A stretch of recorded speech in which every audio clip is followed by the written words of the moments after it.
Incredible! This is The Grove Podcast. Hello, my name is Tabs and welcome to episode 170 of the Grove Podcast. Now, I hope you're all doing well and I assume you are because Arsenal have finally won a game of football. After what feels like forever, what was it, 16 days, back-to-back defeats.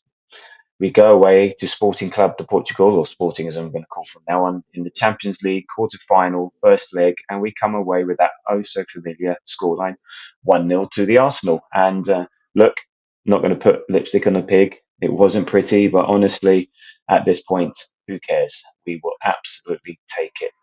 Now, a quick bit of housekeeping before we get into things. This is going to be a slightly different pod. I'm recording this the morning after the game, after the night before. I'm at my hotel room in Lisbon. As you can see, these aren't familiar surroundings. The rain has finally stopped and the sun is finally out as I'm just about to go home, which is sod's law, isn't it? But not to worry. We'll make do. First world problems and all that. And so, look, also if the audio sounds a bit off, that's why. I don't have my usual recording equipment. Plus, I'm also near the airport, so you may hear the odd plane or two taking off.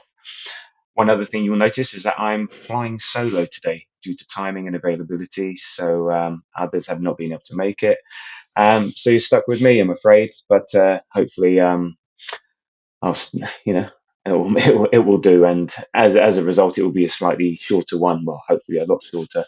And we'll have a full pod in the next couple of days to maybe look back at this game a bit and to primarily preview Bournemouth away. But for now, let's get on with it. And so Arsenal won, Sporting 0, first leg, Champions League quarter final, and I think the place to start is the lineups. You know, we had with the team with Raya in goal, back four of White, Saliba, Gabriel, Calafiori, the midfield of Odegaard, Zubimendi, and Rice, and then Madueke, Gyökeres, and Trossard up top. Now, I think overall there weren't too many surprises given what Arteta had said pre-match about injuries and availability. So no Saka, no Timber. We know about Eze, obviously Marino. So I think it was pretty much as expected. A couple of questions may have been Mosquera for White at right back, given White's performance against Southampton. But he got the nod at right back. Madueke rather than Dauman, I think seniority there, and just again looking after a 16-year-old. Let's not get too carried away. He's a great prospect, Max, and he is absolutely fantastic and was the best player on the pitch against Southampton. Champions League away is a different story. So Madueke gets the nod, and Trossard back in the team over Martinelli. So I don't think there was too much there. But in the end, it's a fairly strong, fairly logical 11, and obviously Gyökeres starting up front. Against his old club, we were looking to him to maybe go back and get the goal scoring memory from the Alvalade Stadium. So anyway, it was our usual shape, usual system. It was looking like we'd be quite fluid with Odegaard drifting, Bryce covering, fullback stepping in. Nothing revolutionary, just Arsenal trying to be Arsenal again. So on to my highlights, and for me there are two big ones. And first off, we have to start with the winner, Kai Havertz, in the 91st minute. And honestly, I love a last minute winner, and who doesn't? And we haven't had many of those this season. I think we had Gabriel against Newcastle away early on in the season.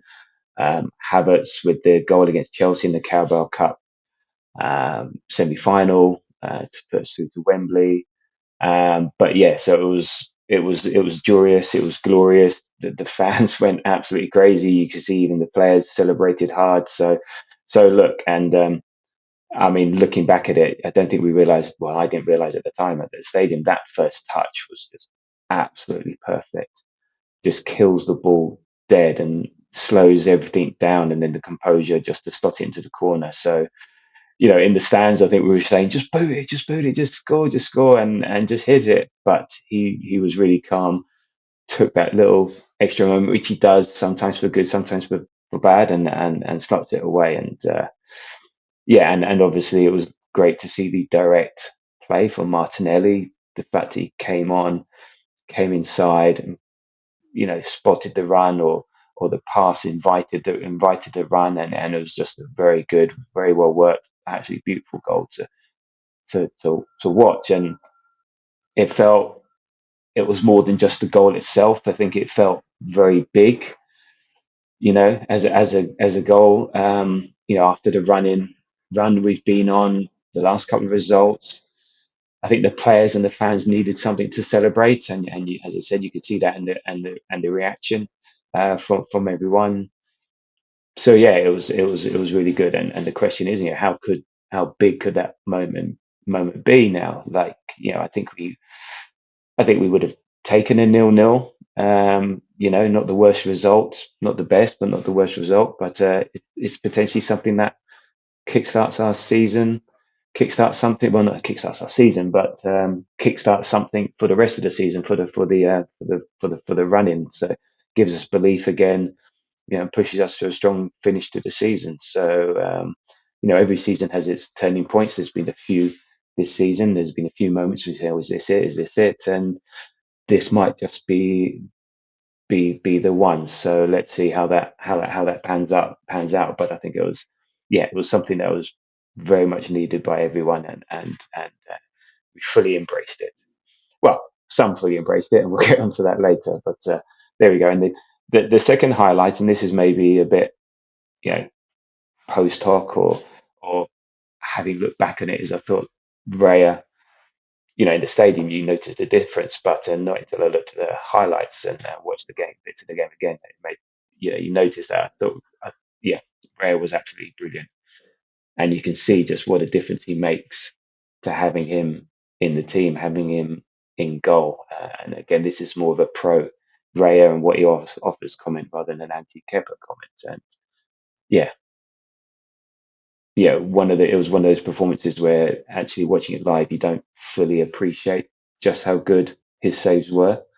That early fingertip onto the bar, it just looked like the player just smacked it against the bar, but you could just see just stretched out and his fingertips just deflecting onto the bar. Then there was the one in the second half, the reaction save to the near post, where he was unsighted and he saw it really late and got down really well. And then there was the double save at the end. He did save it, slipped out of his arms, and then he manages to grab it. So that's top level goalkeeping, and it's a performance that wins us games, and it does, and he's done it before, and let's hope he does it again. And I said on the last pod, I genuinely think he is our most important player. Maybe alongside Rice, he's the one that is irreplaceable, or the drop off in what you get with the replacements is just chalk and cheese, because it's not just his saves, it's how he helps us play, how he starts the attack, how calm he is.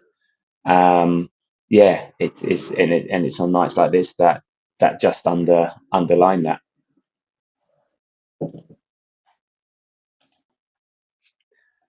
As for lowlights, there wasn't really anything massive to point at. No huge disasters, no major calamities or anything particular. I mean, maybe Odegaard injury. Is he injured? Was it a pre-planned substitution? Don't know. It was difficult to tell from the stadium. You saw him going down and pointing his knee, but we saw Gabriel against Southampton doing the same thing. So don't know that if it's an injury and he's out again, that's a shame, because I think he's made a difference. But I think a couple of things stood out. I think for me, particularly there, I think first was Zubimendi. I think his first half especially bit off, just not quite at the level, just either a bit hesitant on the ball or not passing the ball firmly enough. Just even short, easy passes. He's just not at the level, and we've noticed this the last few months that we've seen from early in the season. He's a bit loose at times and just not as influential. So maybe that's just part of the malaise of the team that he's in. Again, this is the first season in the Premier League, come from Spain. Maybe it's just that intensity that he's having to get used to. So it just felt, yeah, I don't know, just I don't think anything major, but just it was just a low light if I was going to pick something. He does take the disallowed goal really, really well. So there's a positive there. He hits it nicely, but I think overall, slightly, yeah, wasn't at his best. And I think the second thing that we noticed, and I think everyone was calling out for this, and it was just, I would have liked to see us get the ball to Gyökeres a bit more. He's the one player in the front line that Sporting would be worried about. They know what he can do, and they would fear him. Running in behind, his physical presence. So I think we could have taken that advantage of that a bit more. Did we really find him enough? Did we look for him early enough? Did we feed him consistently? But then I think that was a general theme of last night, not getting the ball forward quickly enough at times. A general theme that we've seen recently. So just that reluctance to move the ball forward quickly, to take risks, to be a bit more aggressive in the final third. That I can understand. In this context, it's an away game, knockout tie. Okay, it's over two legs. It's a bit of reset after recent losses. So we can see why we maybe not be doing that. But at some point, we need to gonna find that balance again between the control that we were striving to achieve yesterday and that real attacking threat. So look, nothing catastrophic, plenty to build on, and ultimately the big moments went our way, and that's what matters. So now, as for the game itself, I think coming into it, I was actually quite optimistic earlier in the week when we did the preview pod. Ahmed said we'd score a couple, 2-1, 3-1, win comfortably. Maybe that was a bit over optimistic, and as I got closer to kickoff, and the more I looked at it, Sporting are unbeaten at home in the last 17. I think they're on a 23 unbeaten run overall. They've got a striker in 4. It was a big European night for them. I think it's only the second time that they've reached the quarterfinals of the Champions League. So a huge night for them, and their team in form away, in Portugal, and so on. And then you factor in where we are as a team at the moment. Our confidence is a bit shaky. Performance has not quite been there, and you start to think, yeah, this is going to be tougher than we think. This is not as going to be as straightforward. And I think a lot of the confidence was coming from the fact that we won 5-1 last year, but that was a group phase game, and Sporting were team in transition. Amarin had just left, so I think that this is a very different sort of state of affairs, different game. The first leg, of a two-legged knockout tie in the Champions Leagues are often cagey affairs, and it's pretty much exactly how it played out, really. Because as I said, they're cagey. I think teams try to control it. Both teams are thinking about the second leg. You don't. Yes, of course, if you get a fantastic result, you can win it, like win a two-legged tie in the first leg, but this is a quarter final, and that's very, very rare. So I think it's about control and not giving away too much, and then leaving something for the second leg. And I said I think that's exactly what we got in terms of a game, and one goal in it, a single moment, a single goal. Some take their chances. They can swing it either way, and in terms of our performance, I think this game was about something quite specific for Arsenal. And I think that was about refinding our identity as a team. Arteta talked about it before the game, that identity needing to be hard to beat again, controlling games, not giving anything away, and basically getting back to what we were early in the season, getting that aura, the times where we were chatting about complaining that we'd let one shot on target. And so I think with that in mind, that sort of fed into how we played and why we played, and the way we did. And I think for large parts, that's what we did. We did do that. And I think, and that's maybe why that attacking intent wasn't quite there. but the game was more about, staying 0-0, nicking a 1-0, more than anything else. And after a slightly shaky start, we did take the sting out of the game. We quietened the crowd. We controlled possession and managed the game. In the main. But as I said, the trade off with that is that going forward, we are still a bit blunt. We were not quite moving the ball quickly enough, not quite taking those risks. And I guess watching it, you were thinking, where is that goal coming from? Because even though we're in control, it never really felt like we were creating loads, cutting them open, and the like. It was a few things here and there, and I guess that's been the story of recent weeks, hasn't it? So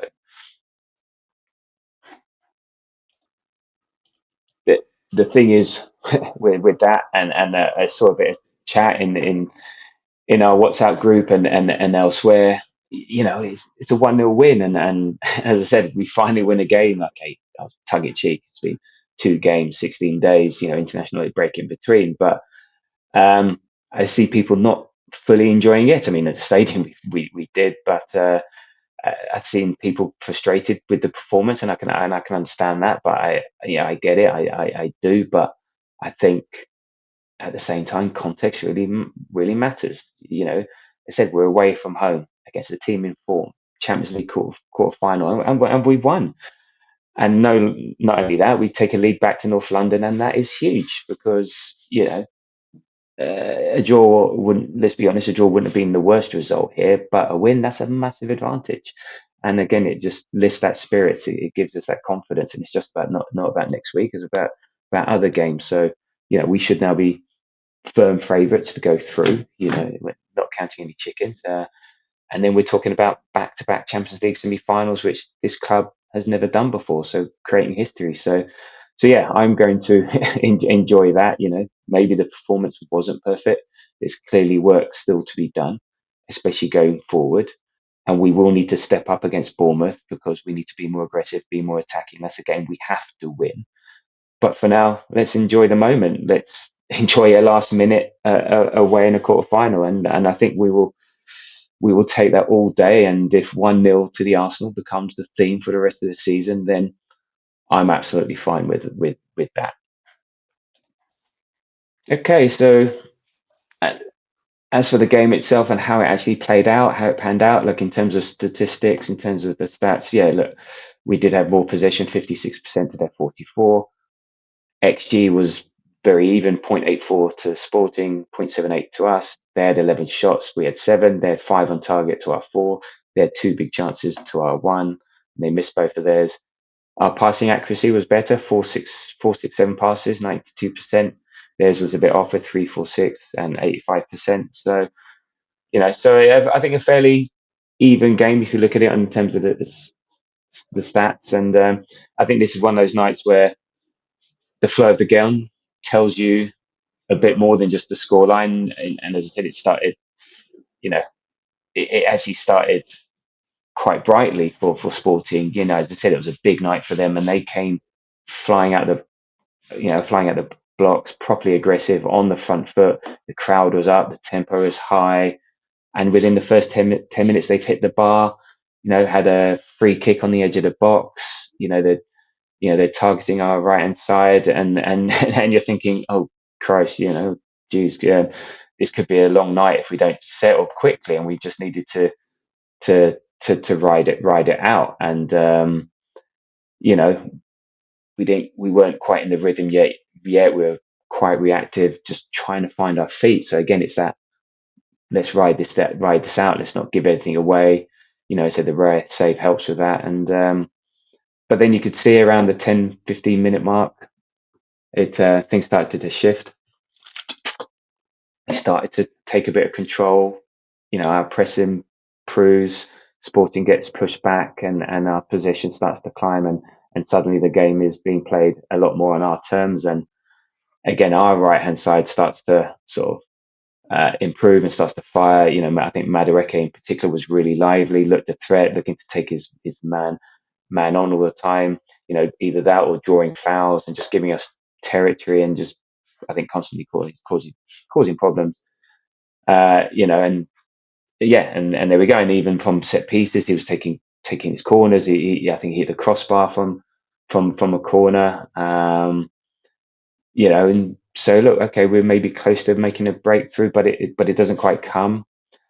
And then I think from there to half time, it's a bit of a familiar pattern. We've got control, but no cutting edge, and it's just not about doing anything stupid to give away anything. And we spend a lot of time in their half, moving the ball, recycling possession, but just that final pass isn't there. Crosses aren't finding anyone. There's little openings, but nothing really turns into a big chance.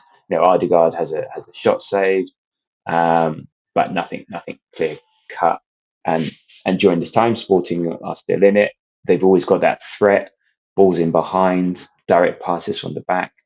Just enough to keep you slightly uneasy. I think we still sense a vulnerability.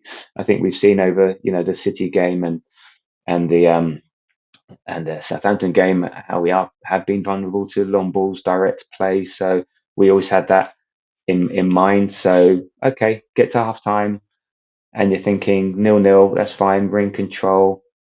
It's a bit flat, but again, it's only a quarter of the way through the game, and then we have the second half and feels a bit more open, a lot more transitional, and I guess that suits Sporting more than us. I think that's the game they want, rather than that's the one we're trying to put down. And they do start to get a bit of joy down the sides again. They're putting in crosses. They're getting more second balls, winning second balls, and it just feels we're less in control. I guess we're still having certain moments. We're still getting into decent areas, but the structure seems to have gone. And I wouldn't say basketball-y, but it's you can see it's a bit more to and fro. And then we do get a turning point just after the hour. I think we lots of people thought we'd scored. The ball did go in the back of the net. Raya wasn't celebrating because when Gyökeres picked that ball up from the pass to him, you could just even see from behind the goal he was miles offside, and the goal was clearly ruled out. But maybe that buoyed us, and maybe that put doubt into Sporting minds. And then not soon after, Odegaard goes down, and don't know, a bit of those, and less the goal and more the road Odegaard going down is that we lost a bit of that rhythm, and actually, for quite a while for the rest of the game, there was a lack of rhythm. I think Odegaard was providing that rhythm. Very different player to having Havertz in there, and I think after Odegaard went off, we found it hard to build that momentum, and it was sort of a bit of a reset. And then you got the subs coming on, Havertz coming on, and Martinelli coming on, and Dauman coming on.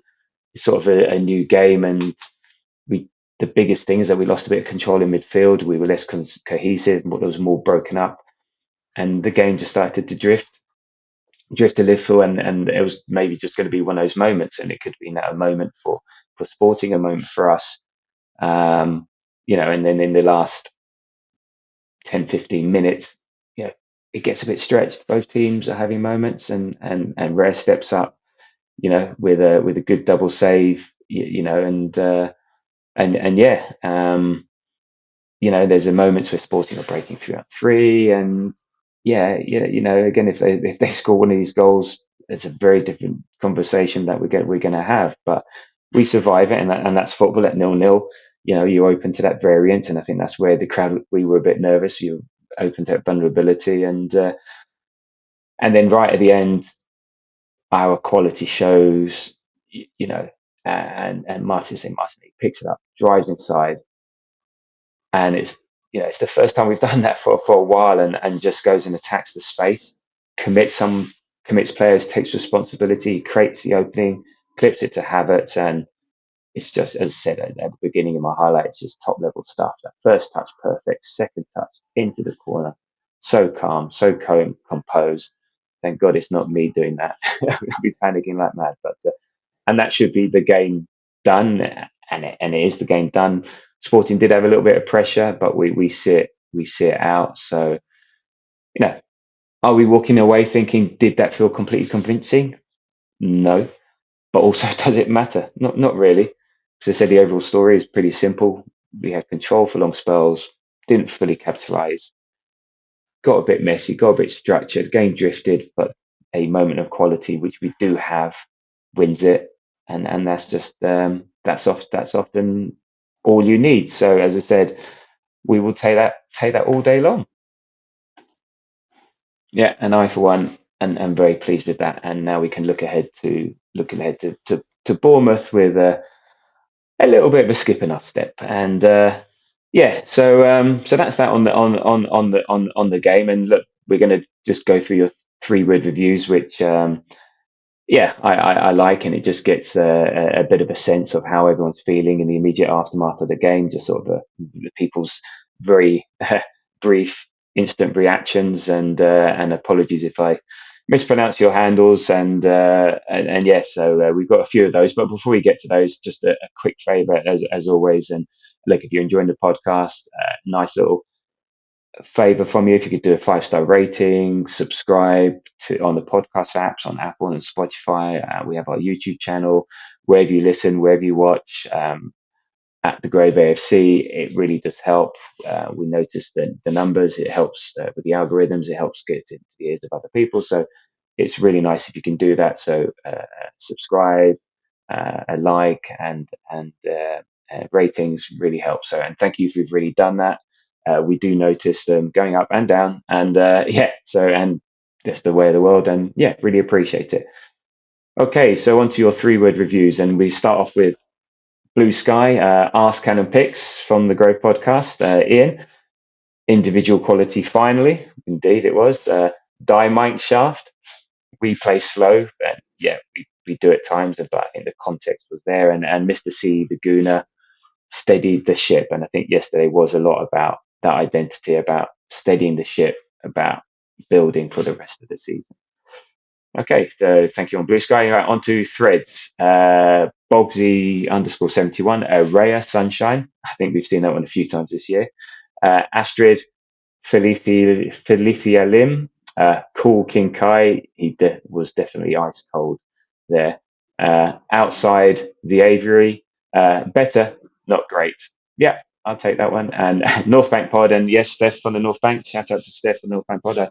He's also out in Lisbon. I met with him before the game and after the game, and had a good old chat. And yeah, it was good to see him. He was going to potentially record with me this morning, but I'm unable to make it. But he comes with never in doubt. I think there was a bit of tongue in cheek there. And then he also says watching goal again, because I've been in touch with him this morning, and I think yes, many of us are watching that goal again. And then finally, and then we have Mimi Kelina Lala super sub winners. And yes, our super subs do it again. We've done it in Europe. We've done it in the league. That's one bonus of the squad that we have. We have had subs coming on and making a difference. And Kai, we had Kai and Martinelli yesterday, and I think the previous game that we won, Gyökeres and Dalman. So yeah, our subs have been superb this season. We have Scraig 133, much needed boost. It definitely was. Major UK 14, a win bagged finally. DJ Bukat, Arsenal passes forward. Yeah, the fact that we're highlighting a pass forward is speaks volumes. Bio Dunai, good tactical win. Yeah, I agree with that. I think Arteta did a good job yesterday. Mark Gillespie 750. One, keep repeating. Yes, please. Gears Spanky, job well done. It was. Guna 7865 is confident, the fucking double. And RB28, horrible but pivotal. I believe you it was, and let's hope it was pivotal. Onyx, dubs for Sam, disciplined away performance. Yeah, I agree with that. Okay, TikTok, and we had good engagement on TikTok this time. Eeyore Donkey, so sweet. Davis9292 thinks we got lucky. Don't know if we did get lucky. I think, as I said, it could have gone either way, but I'm not sure if it was lucky. Scribble, boring but one. Yeah, there's been some comments about it being boring, but I'll take the win every day and be boring. And look, if this is the return of boring Arsenal and winning 1-0, I will take it. Mark Beckett 585, bang that drum. I think that might have reference to the drum that was being played constantly by the sporting fans, especially towards the end of the game. Flame 810 thinks we picked a pocket. Mark Walker, steady, caution, patient. Yeah. It's only sarcasm, not real. That's a name, not his review. Lucky Raya plays. Davis 9292 always play Raya, and yeah, on that, yes, we can see what a difference Raya makes. And Dad Dave, I think this is my favourite one. To the Arsenal, and if you know, you know. Okay, and then onto the Grove WhatsApp group chat. We have CERN, who came in early with Never in Doubt, another one, Never in Doubt. Again, I'm pretty sure that was tongue in cheek. Alex Munro, that'll do nicely. Owen, back to winning. Darwit, looking ahead, another win Saturday. Alistair, European away performance. Yeah, ties in with what I was thinking. Noel Mickedy, time will tell, and I think that's the impact of the goal and of this performance. And then Matt Stacey responds with, time said, COYFG. Come on, you fucking Gunners. And Moz thinks it was a smash and grab. I mean, I think we'll debate that a bit on our next pod. So thank you everyone for those. Thank you for sending those in. Appreciate it, and look forward to receiving more as the season progresses. And look, there we go. That's it. I hope you enjoyed my first and hopefully solo pod, but let's see. Thanks for getting involved with your 3 reviews. Thanks for liking, responding to the various socials that I've been putting up during my trip in Lisbon. I did a preview, I did a review, done some photos. So yeah, you can find us at the Grove AFC on Threads, on Blue Sky, on X, on TikTok, on Instagram. Said on our YouTube channel, on Spotify, and on Apple Podcasts at the Grove AFC. Give us a like, give us a follow, give us a subscribe, leave a comment. Yeah, really appreciate it. It really helps. So thank you for that. And sorry if I've done 2 of those quick asks in succession. And our next pod will be pre-Bournemouth, hopefully Thursday. We'll look back a bit more on the Lisbon game, sporting game, and we'll look ahead to the massive Premier League game against Bournemouth, 12:30 early Saturday afternoon. So thank you for listening. Thank you for putting up with me for this long. Really appreciate it. And until the next time, come on you Gunners.